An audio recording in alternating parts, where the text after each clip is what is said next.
Welcome everyone to another episode of Masks Off. We are super excited today because we have our very first guest on our episode. And so we're welcoming Deborah Hanlon. But before we introduce her, we will start off. So I'm Tia. And I'm Kim. With our quote. So our quote for this episode is from Robert Black. We are all taking on a role until we find what we are born to do. So that's going to kind of lead us off into our conversation. But first, Kim and I are super excited to welcome Deborah. And Deborah, why don't you share a little bit about yourself? We'd love to hear so our listeners understand, your background. And I know you and Kim know each other very well. I'm just meeting you for the first time today, and I'm super excited and grateful that you are here with us. Well, thank you. I'm so grateful to be asked to come on. So it's just having these conversations and these opportunities and these little nuggets of just conversations are just so good for ourselves, the three of us, and whoever is finding themselves listening. So anytime anyone asks me to introduce myself and tell us about yourself and what you do, I instantly get a little bit of a pit in my stomach. Instantly oh gosh, I don't know. I don't know. I don't have, ironically, we're talking about roles and titles and expectations. And one of the things I struggle biggest with is, what is my title? What am I called? What do I do? What am I? So what do? I am naturally obsessed and curious with the human condition. I am a feeler, and I like to feel my way through things and use my intuition and those subtle energies of mostly emotion based on experiences to help not only myself, but people see these parts within ourselves that are troubling us or we think are troubling us. So what is that? I mean, I call myself an intuitive. I call myself a consciousness coach. I call myself a life coach. And I hate all those titles and I love all those titles. So I help people. My background is intriguing. I had a brother die when I was very young. And because of that, that's where my natural curiosity for life and meaning and who are we? What is this about? That's where it all, I think, originated. And so fast forward many, many decades into where I am now. And I get to live out my perceived purpose by helping people understand, or at least question, parts of themselves with curiosity and compassion and humor, and realizing we're all messed up, we're all perfect, and what do we do with it? And then through that, how do we find our center, our joy? I love that. Nutshell. And I love how, because we intentionally did not read, your bio sent over because it's another form, right? And so we wanted to allow you the opportunity to just show up, and how you expressed your doing and your being and the vacillation between, and how you have this hat or that hat or that hat, but you're not that too. And I love it. I love it. Thank you for sharing. Kim, what did you want to bring in? I know you had some things to share because you have some personal experiences with Deborah. So why don't you? Yes. So I've known Deborah for 10 years now. And the first time was at a meditation group, which was amazing and awesome. But I also had several private readings and I've asked intuitive questions. So I'll just share one story really quickly. In 2016, my husband and I were looking to buy a house, and I asked Deborah about buying the house. And I was really hoping and thinking she was going to say, yeah, in a couple months, I see this or that or whatever. Right. She's like, no, I don't see this until the fall of 2018. So 2 years I had to wait. I'm like, I'm not listening to her. She doesn't know. She's not close at all. We're getting a house sooner. And she's like, I see there being, and this was at a gallery. So she has a lot of galleries where people come and she will either bring in a loved one, but then at the end of the gallery, she'll offer an opportunity for people to ask these intuitive questions. And that's when I asked the question. And she said, I see a lot of land, like maybe you could possibly have horses. And I see like your husband being really happy with this one. And so I think actually I may have had more than one intuitive question because I know I asked you again about it. But anyway, fast forward, lo and behold, the fall of 2018, 5 acres of land, and my husband absolutely loves the house. We had to wait the 2 years. She was spot on, so freaking accurate. I hated her at the time because I didn't want to wait, but she was spot on. So that was just one way in which, besides the meditation, but then in another way, she's been my intuitive coach for the last several months and helping me work through so much of what's going on in my life. And in particular, as of recently, she has helped me identify the roles. I'm aware of my roles, but even more so at a deeper level. Like we go deeper and really dig up, and the expectations that I put on myself and how I put myself into a container. Right. And that was what was aha for me in our last session together was I'm doing this to myself. Nobody's doing this. Nobody's doing this. Right. So as a launch into our conversation for today, that I will share one of the roles that I fall into is the role of student / people pleaser. So since I've been 10 years old, I have been trying to please my teachers by being teacher's pet, literally like, oh, I'll go down to the office for you and photocopy. Literally used to do that all the time for all of my teachers, getting the straight A's, just sitting in the front row, sitting right in the front. I probably have sat in the front row for your classes too, Deborah. And so I do that, and then I put them on a pedestal, but I fall into role of people pleaser. And the moment that I do that, I put the other up here above and me below. There's the hierarchy. And I'm, craning my neck, looking up, like you have the answers for me. You have what I need. I'm looking outward rather than going inward where the answers are. Right. So when we decided we were going to have Deborah come on today, I've been watching my energy for the last couple of days of having to get this darn thing perfect. Like we have to make sure this podcast is perfect because I have to please her because she's the teacher. And I just watched it. You wanted a grade A, didn't you? I wanted an A+. I want an A+. Damn it. I just want to get an A. Extra credit. And I want her to say, oh, good student, good student. And then and then I had to really, and it was interesting because even this morning it was coming up. And then finally I settled into my energy of, this is just 3 adult women having a conversation about roles and expectations. And then I was able to fall into that space. So I'm going to launch that as an opportunity to Deborah, if you want to add on, if you want to talk about your roles that you put on yourself or expectations and take it from there, and Tia. I love that because it's the flip experience over here where, oh, you've invited me to come on. We've worked together.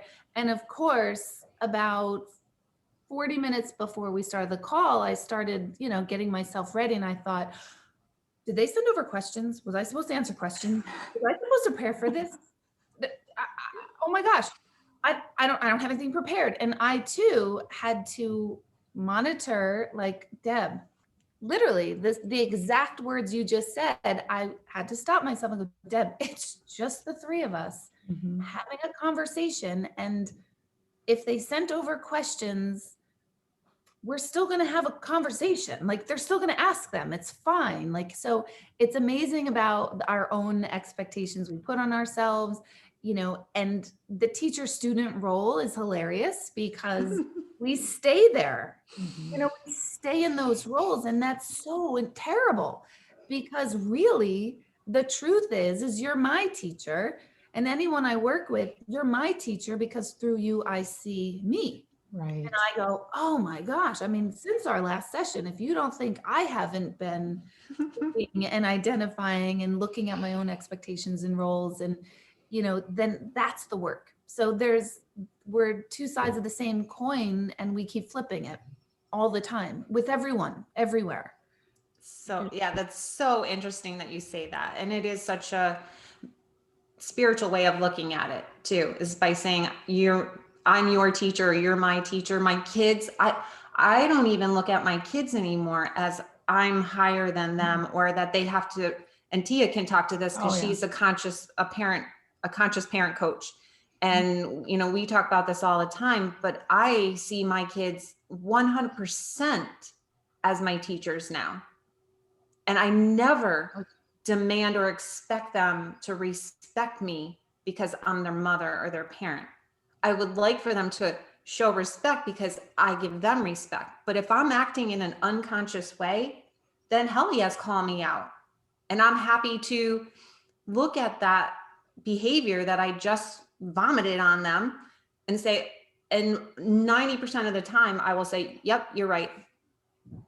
I see that. You taught me. Thank you. Thank you for teaching me.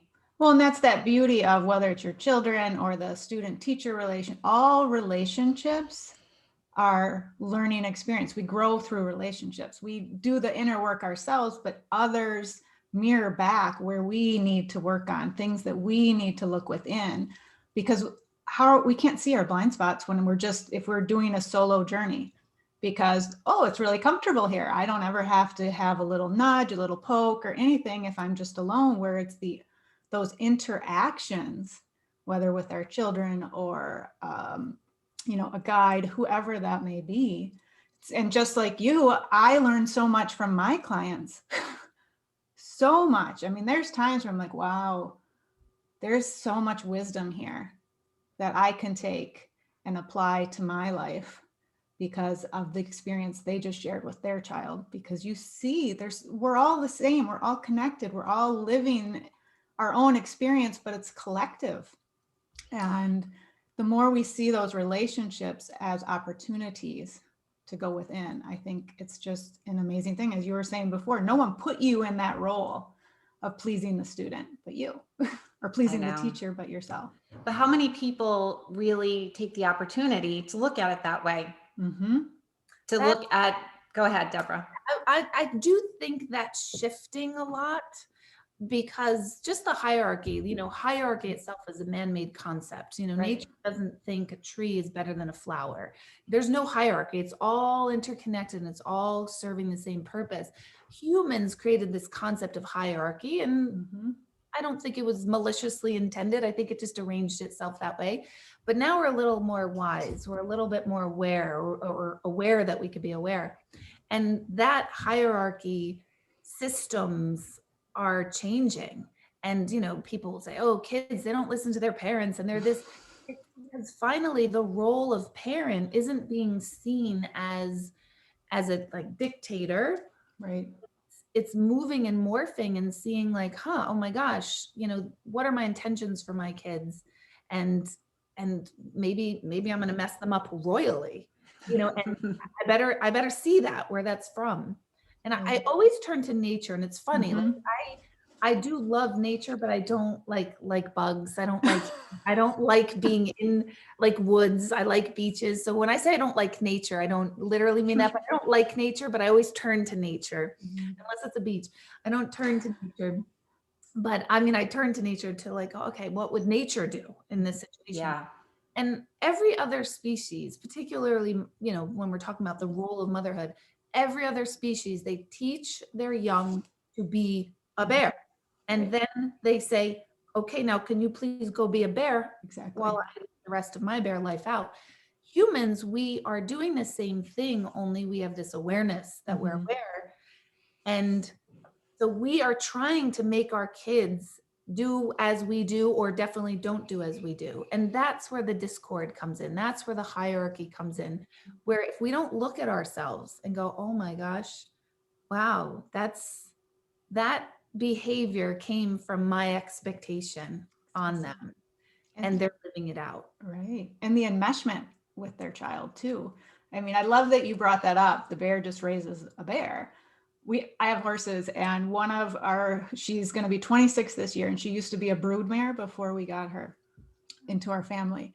and she had had many, many babies. And when we first were introduced to her, she had, her baby was maybe 18 months at that time, so it had already been separated, but still lived on the same farm. And I was taking her for a walk, and her baby was out in the field, and she came running up to the driveway to see Mama winning. And Ronza, she just stopped and looked at her, and she's like, no, let's keep walking. Like, I'm done with you. Exactly what you just said. Like, I raised you.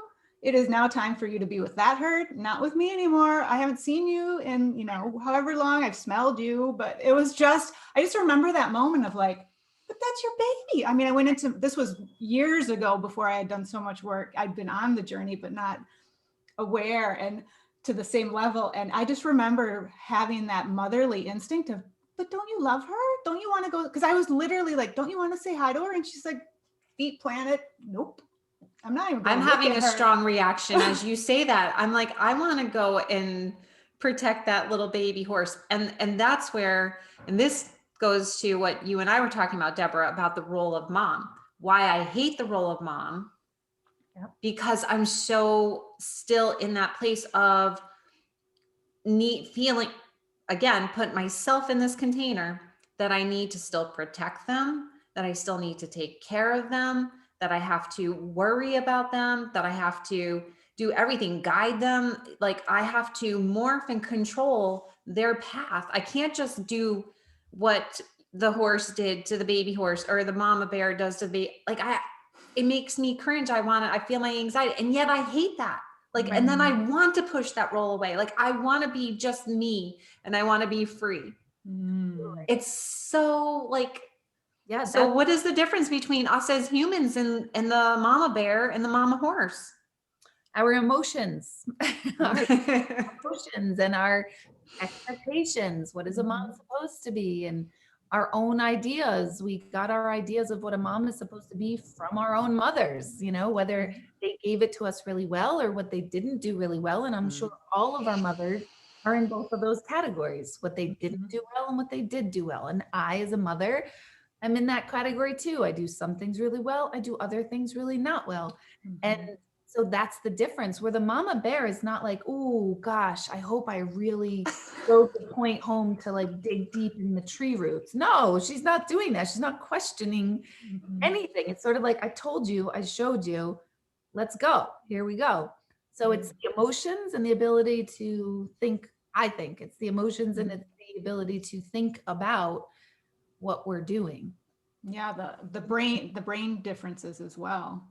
I mean, I even think just when you're talking about nature and mothers, I mean, how many times do you hear of the birds in the nest and they have one and they just like, you're not going to make it. Bye-bye.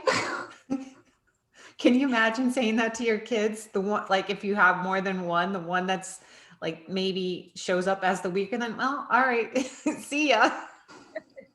But it's the survival, right? To protect her other babies, right?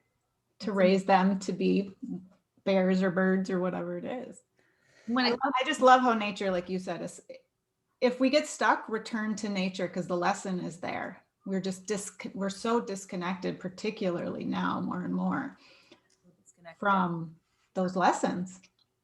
Yeah, we're out of the flow. We're out of that flow because the mind keeps us at the level of our conditioning. I mean, that's what the mind does. It keeps us safe that way as animals. But deeper underneath that, like we're out of the flow with that. What we think we should do versus what we feel we should do are two very different things. And they very often don't match up. And, then we start wondering like, well, that's the way my mom did it. It's some of the dumb things too. I remember with Easter baskets, such a silly example, but I remember my whole life, I grew up Easter Sunday morning, baskets would be on our table and we would go to the basket. There's our candy and whatever. And then it wasn't until my sibling got married and her spouse, their family hid their baskets and you had to go on a big hunt for the basket. And I literally remember, and I was probably like 25-ish, thought to myself, what? No, you don't hide the basket. So it really was like, you don't hide it. And I never questioned my conditioning. I never thought of outside. So my expectation and my role was just a pattern. It was just a Right. pattern until it was shaken up of like, actually, that's kind of fun. That sounds good. Fun. That adds another whole, or it's too much work and I want to put it on the table. Either way, it goes Yeah. both ways. But that's on the level of the mind. The mind kept me focused on, oh, this is the way we do it. And Yeah. That tunnel vision. yeah, exactly. So two things then. One is, what do you think is the negative outcome, the downfall, the pitfall of putting ourselves and keeping ourselves? Let me back up first. How do we get into these roles? Do we put ourselves on them? Do we fall into them from, birth? Like, how do we get into them? Number one. Number two, hopefully I'll remember these questions if you forget. Hopefully I will. Number two, what is so bad about being in them? What's the downside? What's the negative part of being in them? And if they are impeding our growth in some way, or a pattern that's we don't want anymore, how do we get out of the role? So it's a 3-part question. Yep, makes sense.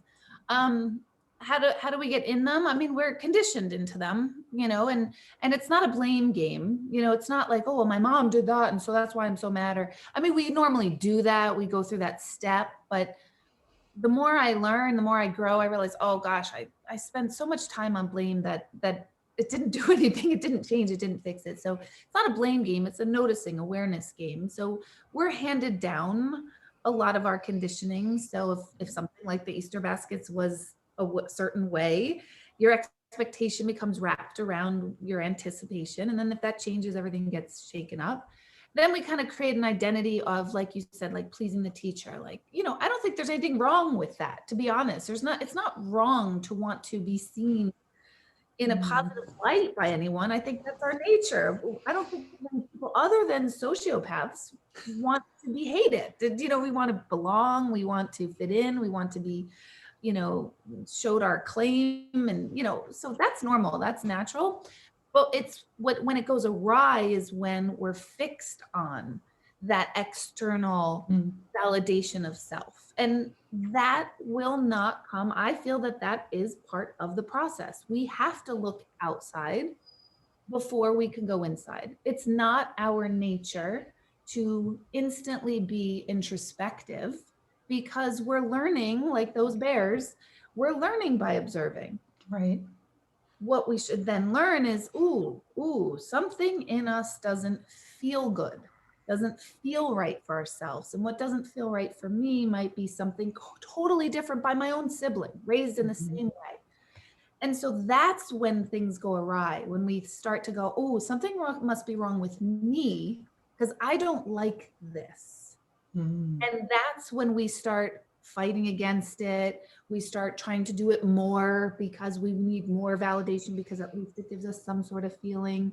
So that's where things go awry in the now, and like, it doesn't feel right. I don't like this.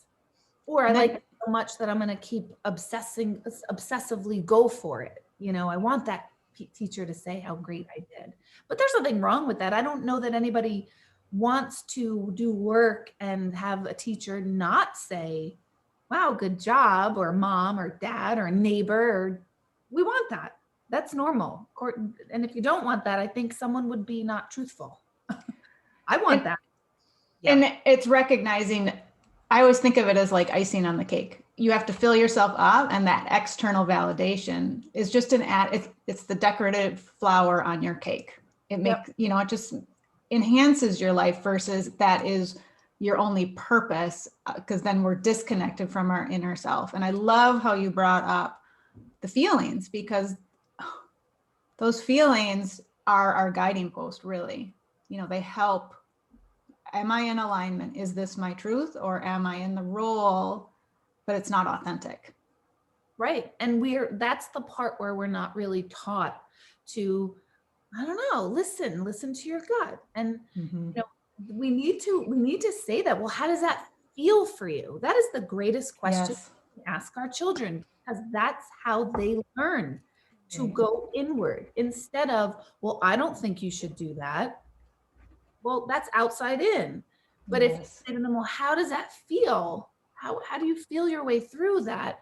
Oh, they're smart. Kids are smart. They get it. Mhm. They're so much more in tune because they have less Yeah. conditioning than we do as we get older. So Exactly. that's that. And how do we change it is we keep dropping into, I constantly say to myself, I got to feel my way through this. Mm. From the dumbest little things to the big decisions. You know, I feel my way through. I feel my way through. And when I don't, I pay for it. I recognize Yeah. like, oh God, or I feel my way through and I go against it. You know, we all do that. We don't go with our gut, you know. So that's in a nutshell. You know, go inward. Go, how does this make me feel? So And how two do you, things. go ahead. I was going to say two things. One, T and I just had a conversation about that, and that podcast came out today. The heart is leading the way. And we were talking about, feeling in your gut or your heart versus in your mind. And then the second thing is that I love how you said that, ask your kids, how do they feel? On the one hand, I love it. On the other hand, I'm saying, oh shit, I royally screwed that up because my parents, my mom never said, how does that make you feel? Or what do you feel? She would always tell me how I was supposed to do it. So I didn't learn how to go inward and check in with myself. And I do the same thing with my kids. There's the conditioning part that you just spoke about, because that's how the roles happen. My mom, and again, no blame. It just is what it is. She did what she was taught. And so it's generational. Okay, fine. And so then I say that, and then I'm like, yeah, beating myself up by saying, oh shit, I messed up. I do that. I still, to this day, Angela will call me, blah, blah, blah, blah, blah, blah, blah. And I'll say, oh, okay, why don't you blah, blah, blah, blah, blah. Oh, me too. Instead of like, okay, good. I'm glad to hear you say that. Sitting over here levitating like, oh, what children, just do what you feel, but that is if we can remember that in more times than we don't, Exactly. then that'll be great. And sometimes, kids are going to make a decision that feels good to them, and you're sitting there like, nope, that wasn't the right answer in the game show. Right. Not the one I was looking for. Yeah, but that also strengthens their little inner instrument of, Exactly. oh, I felt like that was right and it wasn't. Okay. So we could also be wrong. We could fail. It could not work out. That has never really killed somebody. And it's just information to, like you said, that fine tuning. I mean, I don't know if I did this, and I'm like, it's not to stop recording. It was the disconnect of our head and that intuition that we're so in tune with when we're younger, and we condition it out of our kids because do it this way, do it that way. You should, all those shoulds. So how do you support? I'm curious, because it's always fun to hear from other people who do this work. How do you support the people you work with to start to take that responsibility? I'm choosing this role or these shoulds or these expectations, or how do you help them tap back into their feelings? Because so many people don't have that experience, and it's scary and very, there's a lot of fear around that, because if I feel, then I'm just going to fall apart. So how do you support people? I'd love to hear. I love that question because originally with my work, people would come to me and they wanted to hear what I had to say for them. And that's cool. That's great. And in that modality, it's helpful and incredibly healing. But as I shifted and my awarenesses and purposes and needs and wants within my own self changed, the nature of my work started changing too. And I realized, oh my gosh, by me doing all the work in a session means that I'm only encouraging people that they don't know their highest self, but I do. And so come to me and I'll tell you about you. So basically I took on that unconscious parent role. Yeah. Me, I'll tell you what to do. And I did not like that at all. I was like, I don't want to do the work. I so firmly believe in the inner intelligence of human beings. So firmly believe it. And I I will spend every waking day until the day my physical body leaves here, reminding humanity that we're so freaking brilliant. We're so Yes. smart. We're so tapped in. We're so kind. We're so right. Even when we're so screwed up, we're amazing. We're absolutely amazing. So now my work has shifted to transferring that energy. And first, it's usually that people don't even know that they're in the condition. They don't even know. Right. We don't know what's not working for us because we're just doing what we always did. Mhm. And it wasn't until my divorce that was super, super amazing time for me and super painful time for me for various reasons that I started to see like, oh my gosh, I've been living chaotically Mhm. inside myself, boundary wise with myself, my kids, this, that, and the other thing. And it wasn't until I got woken up to someone telling me, like, wait a minute, just because it's always done that way does not mean that works for you and you can change it. And that was the game changer. Mm. First, people need to know what you're doing is great. It's perfect Mm. because it's what you know. It's all you know how to do. And there's so much more you can do that will Right. be so much better. So it's a process in and of itself. And a really Definitely. cool. I love it. I love Yeah, that. that was great. So is there one, and maybe there's more than one, but is there one role that you personally have or pressure expectation that you put yourself on that you're like, I just want to climb out of this role? It's killing me. It's suffocating me. Motherhood. Yeah. You want to be more like the bear? Is that what you're saying? Totally.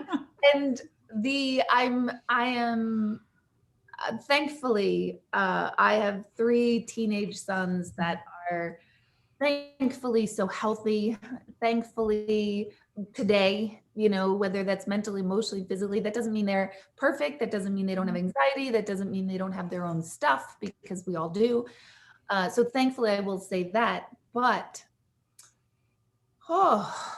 I still have not mastered, and I am tremendously much better than I was, say, 10 years ago. Certainly when my oldest will be 20 in 2 days, actually. And I don't like the expectations that I put on myself that I'm never doing enough. I should have done this. Oh my gosh, last night I was exhausted and my son's working on a project. He wanted to tell me all about it. And it took every last bit of anything I had. And I was sitting there, I was listening to him, and I was like feeling that I, I just want to go to bed. I can't hear it anymore. I can't have data in my head. Mhm. And it took everything last of me of like, Deb, stay present. Please don't shut him down. Please don't shut him down, because that's what I really wanted to do for myself. And that might be selfish. That might be exhaustion. That might be okay. It's all of those things. But there was that moment where I was like, stay present, stay present, stay present.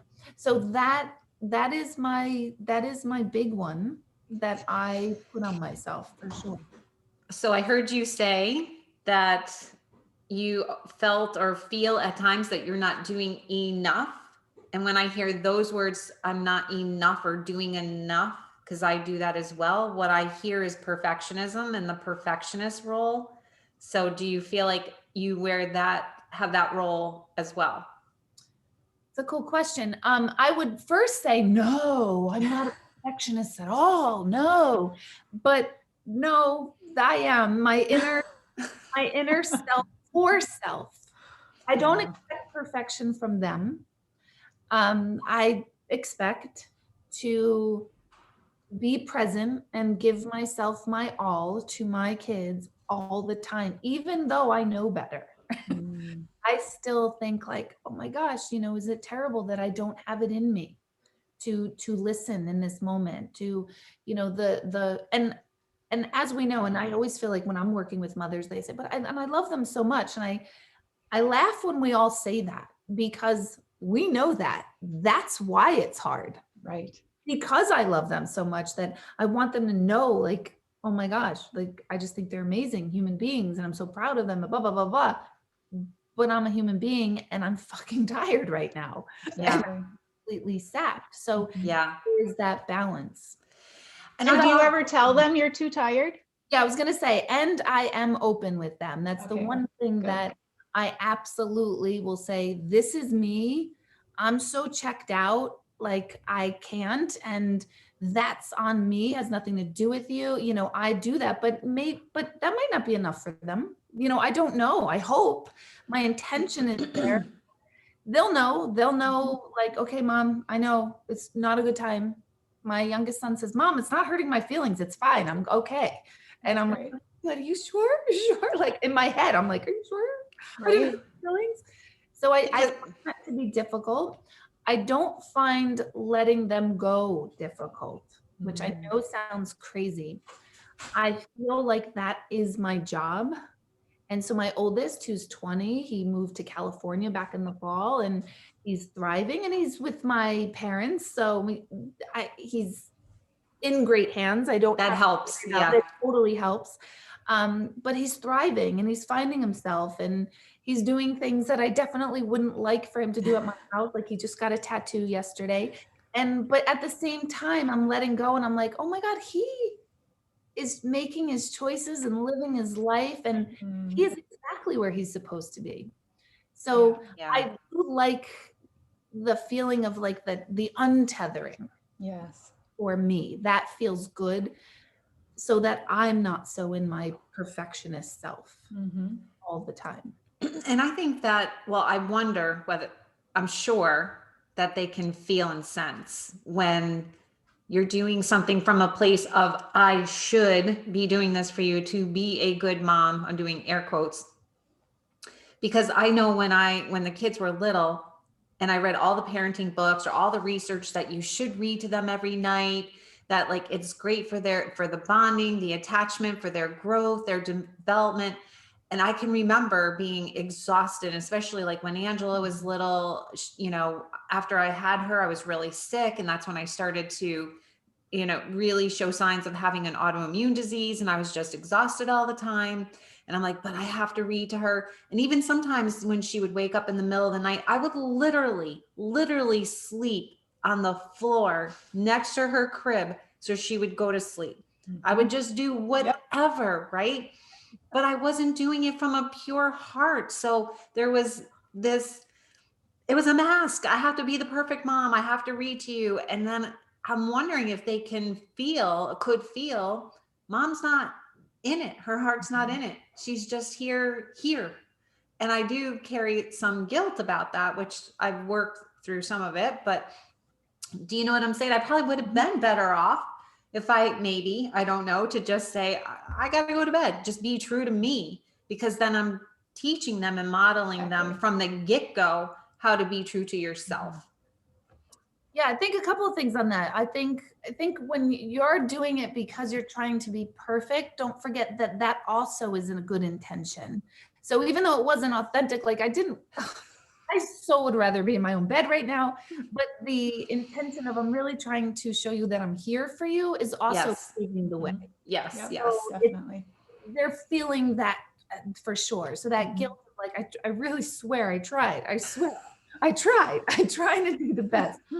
And to be able to see as mothers, like, ooh, boy, did I mess that one up. Or, ooh, gosh, was I off the rails in that, you know, to be able to see that is so important, and it's painful as a mom. We try so hard. And when, you know, I have a thankfully very open dialogue with all three of my sons, and they'll tell me like, oh, when you did that, that really hurt. And I'm like, like I'm going to die. And then I'm like, no, I am so glad that it came up. Yes. And I got to look at it, and I'm okay to look at it. Me too. You know, I'm not okay with if they bury it, I bury it, it doesn't exist. Right. No, I didn't. That's not true.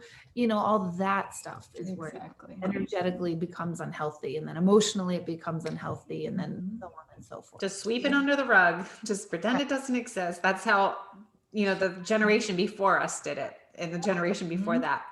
We're changing. That's right. Yeah.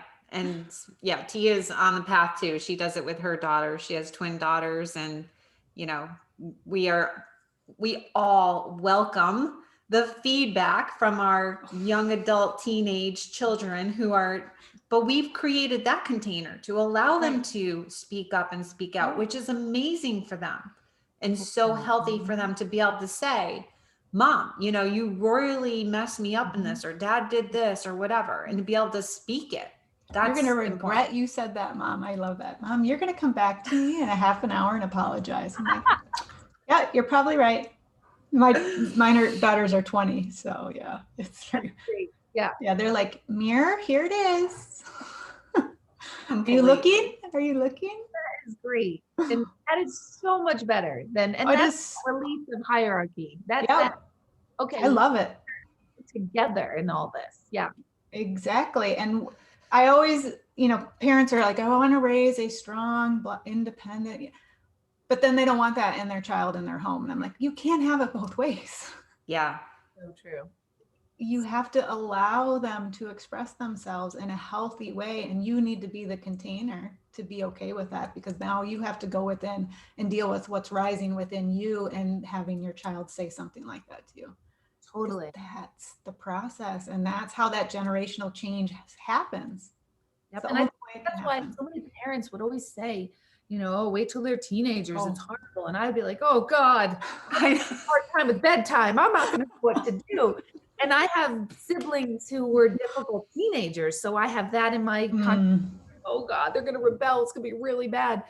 And when they got to teenagers, I'm like, oh, I like this so much better because I can talk now. Right. I can express, I can curse, and not that I didn't when they were younger, but I suffered tremendous guilt, and then maybe that's not okay, but it was what was real and authentic. Right. I can say to them, oh my God, I'm so sorry I lost it. Or you know what? And next time I don't want to lose it like I just lost it. Mm-hmm. To have that open dialogue and for them to start becoming the people they are, I started to actually relax more as a mother, to go, oh, cool. Now I know what direction to even parent them in their direction, Yes. you know, not my direction, because I'm still working on my own direction. I know, totally. To put you in.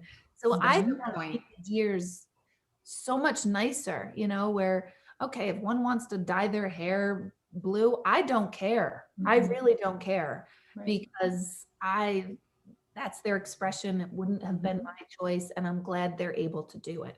Exactly. So yeah, and so often what squashes that, and I remember watching it when Angela was 11, is that oftentimes the parents will look at it as a reflection on them. So if the child dyes their hair blue, well, oh my goodness, what will people think? Or, you know, when Angela got a tattoo on her forearm, I thought Paul was going to have a heart attack, literally, you know, and it's like, oh my goodness. And it's really big. But I remember when she was 11 and playing soccer or whatever, and being with the other soccer moms, and Angela just has a big personality, and she just speaks up and she speaks out, and it can look or sound like she's being really disrespectful, quote unquote, but she's just being herself. And sometimes I would watch it and I would want to like shush her up, because I felt embarrassed. Like, what are these moms thinking? Like, I have no control over my freaking kid. Right. But I didn't, though, because I knew. And that's when I started with Shefali, and I was getting on the path of conscious parenting. And I knew Angela's just being Angela. Right. And if I shush her up right now, I'm going to do more damage than anything, just to save my own ego. No. So I just let her be her. And like, whatever those moms wanted to think, that was on them. Yep. And that was like life-changing. That was changing a pattern right there. Totally. And recognizing that's her path. And if she's too much, and for some person, that person's going to give her feedback, and then she can decide what the next step is that's true and authentic for her. But if we step in and isolate and protect because we're worried about outside perception, outside judgment, whatever, or we go on the thought train, you know, to when they're 30 and they're not gonna be able to have a job because they're gonna make their boss mad, and they're just gonna get fired, and then they're gonna be on the street and homeless, you know, blah, blah, blah. Come back to that present moment. Totally. Yeah. Yeah. Any last thoughts that you want to say on roles or expectations before we ask you some questions? as we wind up the podcast? I would like people to, and obviously people are listening to this, they're a little more tuned to do this work. So Right. I kind of like preaching to the choir, so to speak, but everyone should really just take a healthy observation of like, yeah, what do I expect of myself? What are the roles that I'm putting on myself? And then some of them might feel better because you're just like, cool, yeah, I'm doing that. Like when I work and I'm in it and I don't stop. And there's a lot. And literally no one does that but me. But sometimes I'm like, oh, I feel so tired, or oh, I feel I've got so much to do. And I'm like, you chose that, Deb. You did that. Like, and I'm like, oh yeah, that's right. I actually do like this. It shifts my head. Right. So, to be aware of how much of it are you in control of? What are you not in control of? And then manage those expectations, tailor them a little different, but just take a healthy glance. And what are my expectations of myself, and do those feel good to me? If not, Love it. change. If so, leave them. Love it. Great. Love it. All right. So we're going to ask you 5 quick questions. So whatever comes off the top of your head, Oh, I don't like overthink. All right. So what's the most prominent mask that you wear? Ooh. I think I have to go back to like right before we even started taping of like, I wouldn't have come on here, anything in video, without makeup, without my hair brushed out. I am amazed at women who just show up to my classes, and amazed in a really good way, like with their hair. I wear my hair up on the top of my head with my glasses on. I walk around the house and I even laugh like, kids, I know I look ugly right now, but you still have to listen to me. Like, I don't want to listen to my face right now. So I would say presentation in front of other people. So like presentation beauty mask. Totally. Yeah. Love it. All right. If you could go anywhere in the world, assume COVID's gone right now, where would you go? Africa, South Africa, safari. Love it. Yep. It's an amazing place. What is your favorite way to take care of yourself? Ooh. Oh. I didn't say they're easy questions. That's a hard one. Learning. Like, I love learning. So if I let myself just sit and read, or sit and take a class, or sit and absorb information, if I let myself relax and enjoy it, because I'll do that all day long, but a lot of times I tell myself not to. So when I allow myself to just really be allowed to learn, and not have to work, or not have to clean, or not have to do this or do that, I could do it. That's my favorite self-care, is learning. Oh, I love it. Mine too. What is the very top thing on your bucket list, if you believe in bucket lists? Not everybody does. I don't think of it as a bucket list. Living by the ocean. Living by the ocean, like where I could walk and get my coffee and have a quaint little home, and just be able to put my feet in the sand every day. Oh, and listen to the waves. Whew. And last one, what's one book that's changed your life? Oh, wow. The first one that comes to mind, I recommend it to every mother, every woman, but particularly every mother, A Year by the Sea. By Kim told me about that book. Yeah. I think read her whole trilogy. Yeah, me too. I think that's life-changing. That's what made me decide to get divorced. Wow. I got to do this for me. Life-changing book for sure. Yeah. Wow. We can't thank you enough. Yeah. And Kim's going to wrap it up for us. Thank you so much for being our guest. It was such a great conversation. You made me laugh, as always. I forgot to say in the very beginning that your favorite word is the F word. You only used it once, so you did really, really well. Congrats on that. So I'm here. You did. I know that was hard for you, but you did really well.